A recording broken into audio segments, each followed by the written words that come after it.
nitrate. So here a question is very simple.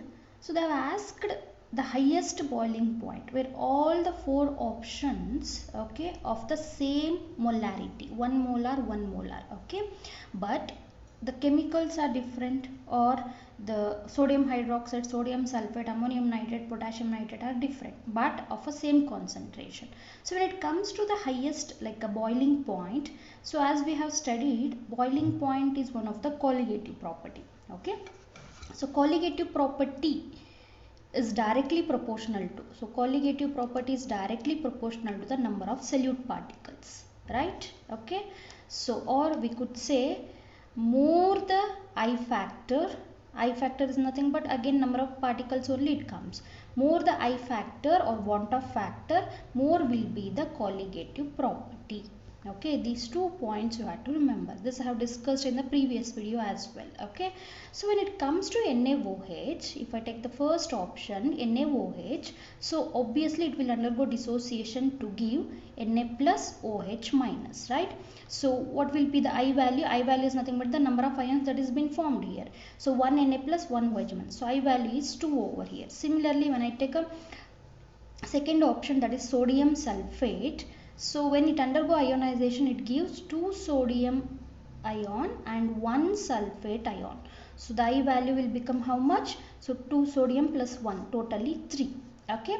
Next, the third option was ammonium nitrate, NH4NO3. When it undergo dissociation, it gives NH4 plus and NO3 minus. So how many ions? I value is equal to 2 here. Okay.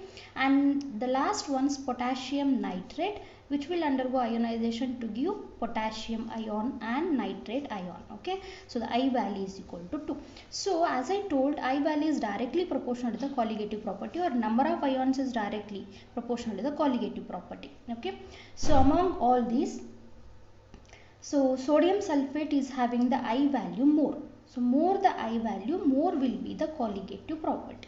Okay, so obviously the highest boiling point will be for the sodium sulfate. So it is option 2 which is correct. Okay.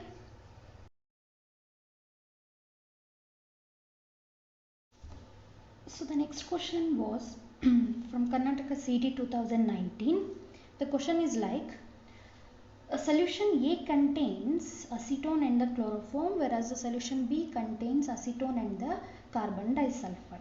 So the type of deviation from the Raoult's law shown by A and B. So they have given 4 options like positive positive, negative negative, negative positive and the positive negative, right students?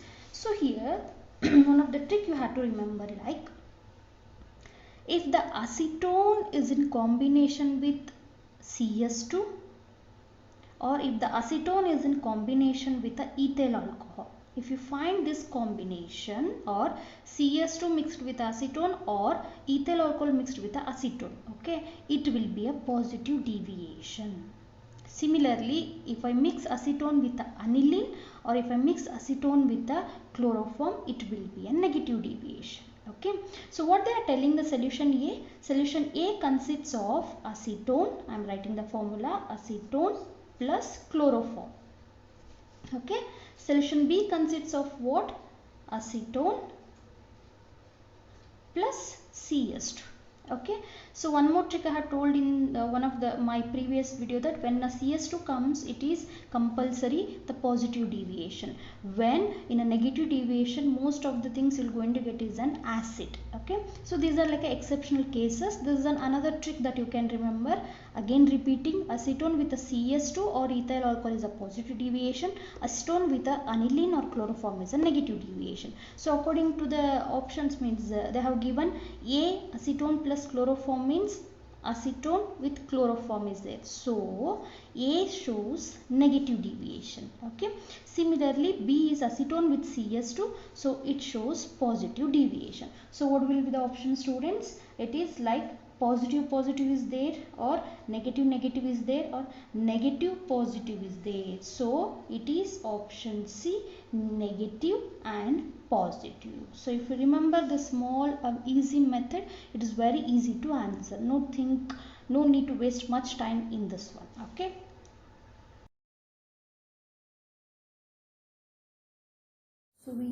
So we know the relation, that is delta TF is equal to I into KF into M. M is molality, KF is cryoscopic, I is a one-half factor and the delta TF. So delta TF is equal to I into KF. Molality formula we know, W2 by M2 into 1000 divided by W1. So this you have to remember, where according to the question we need to calculate this. So all the values we know except the I value. Okay. So now to find the I value, since it is an association, we have a formula, I is equal to 1 minus I divided by 1 minus 1 by n. This is for association. Okay. So here it is, alpha is equal to 1 minus. Alpha is a degree of association. We know its value. So if I substitute 0.8 is equal to 1 minus I divided by 1 minus 1. What is n value? It is tetramerizes, number of molecules. So tetra means 4 molecules are undergoing association. So it is, so you could write, if I solve this, I am going to get a I value, that is 0.4. Okay. So now I am going to substitute all the values and I am going to find it M2. So can I take here M2 is equal to I into KF W2 into 1000 divided by delta TF here and W1. So what is I value you got? 0.4. What is KF value they have given? 1.83. Okay. And what is the weight of the solute? That is 2.5. Okay. Into 1000 divided by what is delta TF? 0.3 and W1 is 100. Okay. So if I solve this equation for 100 ones, 100 tens are like this. Okay. If I start solving, I'm going to get a value around 62. That is a molar mass of the solute, 62. So is the relation between the relative lowering of vapor pressure and the molality. How means? We know that this is called relative lowering of a vapor pressure is equal to mole fraction of the solute. Okay. So the relative lowering of a vapor pressure is directly proportional to the mole fraction, means the number of molecules of the solute present in the solution. Okay. So here P naught minus P divided by P naught is equal to XP is nothing but NB divided by NA plus NB. Okay. That is a fraction formula, mole fraction formula. Since XB we need to find out like NB by NA plus NB. So here NA plus NB can be written as NA because in the question they have told it's a dilute solution. When it comes to a dilute solution, the number of solute particles are negligible. So for that reason NA plus NB can be written as overall NA. So here P naught minus P naught is equal to NB divided by NA. Right? Yes. Now what is NB? Number of moles of the solute B. So N is nothing but a number of moles. So we have a formula like WB divided by MB. Okay. Into what is NA is nothing but a number of moles of the solvent. The same formula is applied over here, that is WA divided by MA. B is nothing but a solute, A is nothing but a solvent. Okay. So if I transfer this to the numerator, it happens to be like P naught minus P divided by P naught is equal to WB by MB into, this will move the numerator, MA by WA. Right? Yes. Now these, if you know these things, no need to do all this. Just you should know this relation of a relative lowering of vapor pressure and with this formula. Okay. And we know that molality is nothing but number of moles of the solute dissolved in 1 kg of the solvent. Agree? Solvent is A, number of moles of the solute is B. Okay. So M, so number of moles of the solute is nothing but what?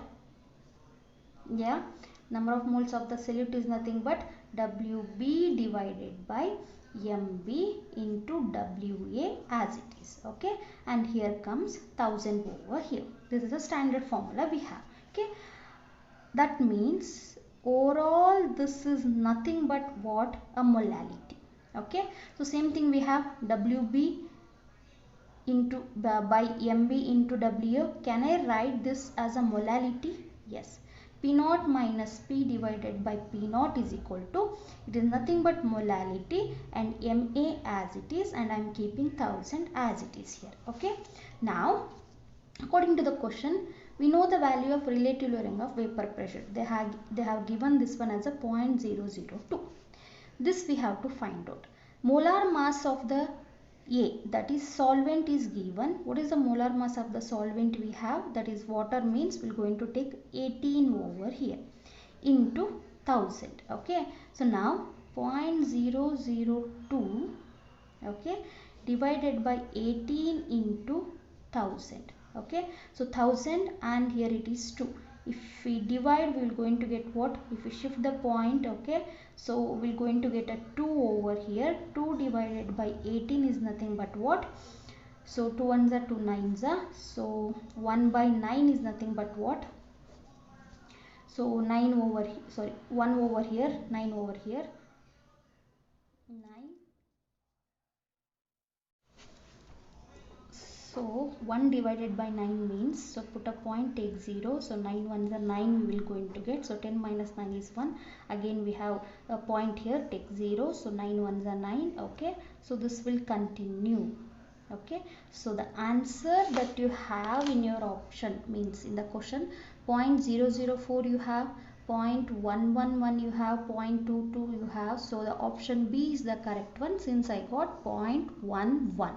Okay, this is how you need to calculate. So no need to do all these things, you just need to remember this relation that I have explained. Okay, so P naught minus P divided by P naught is nothing but a relative lowering of vapor pressure, and this relation, these three will give what? The molality. Okay, this is how you need to calculate, a very simple calculation.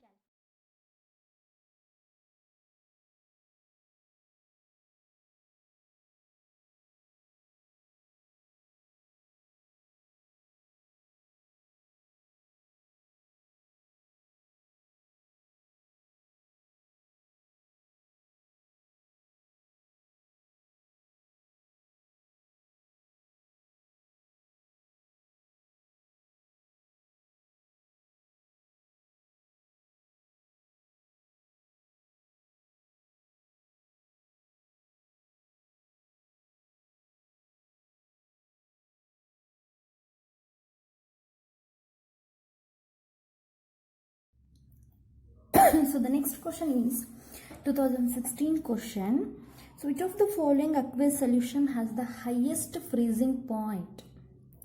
Okay, whether 0.1 molar aluminum sulfate, 0.1 molar barium chloride, or 0.1 molar solution, or 0.1 molar ammonium chloride. So again it is dependent on the I factor. Okay, so more the number of I or the want of factor, more will be the colligative property. Okay, so here when I come to aluminum sulfate, when it undergo dissociation, it gives 2 aluminum and 1 sulfate ion, so totally I value is 3.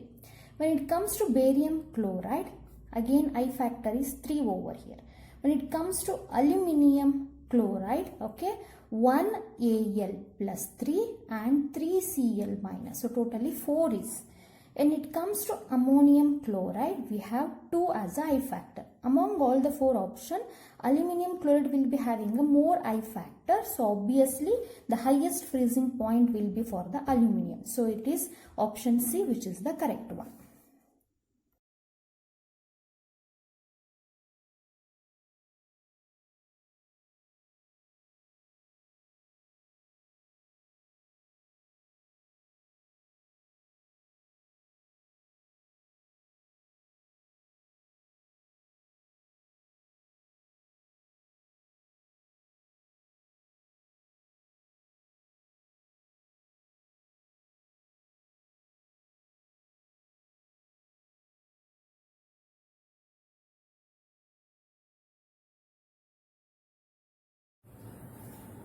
So the next question is about Karnataka CET 2017.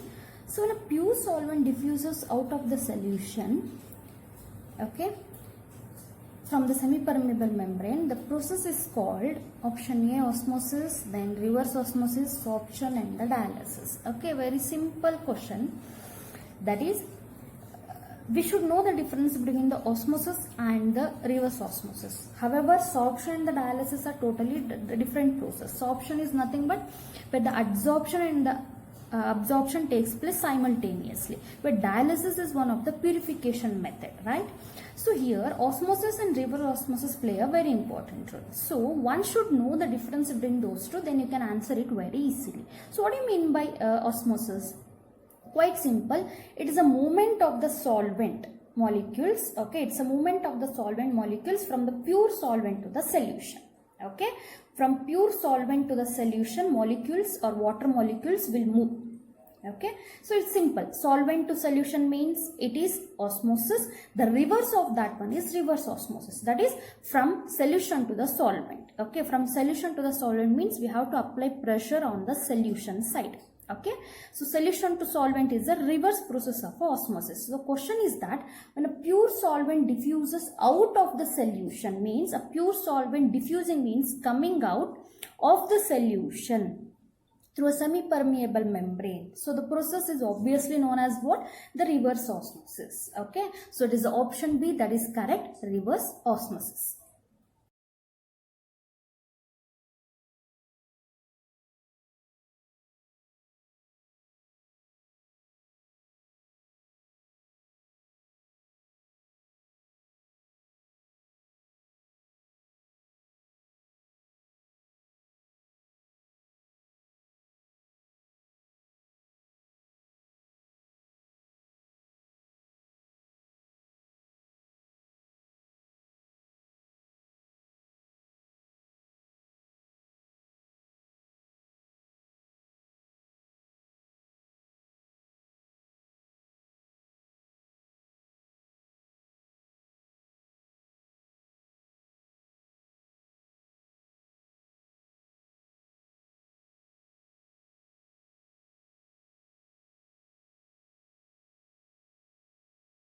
It is like number of moles of the solute by the volume of the solution in 1 liter, right? Okay, so number of moles of the solute we got 0.001. okay, and the volume of solution exactly we have 1000 is the standard. Okay, but here it is 100, so 100 divided by 1000, where 1000 will move to the numerator. So when we divide, we are going to get 0.01 molar of glucose. So that is option C. 0.01 molar of glucose is isotonic with 0.06%. So in such cases, when such question comes, you have to convert that into the standard way like molarity, and you have to find that. Okay, this is how you need to do.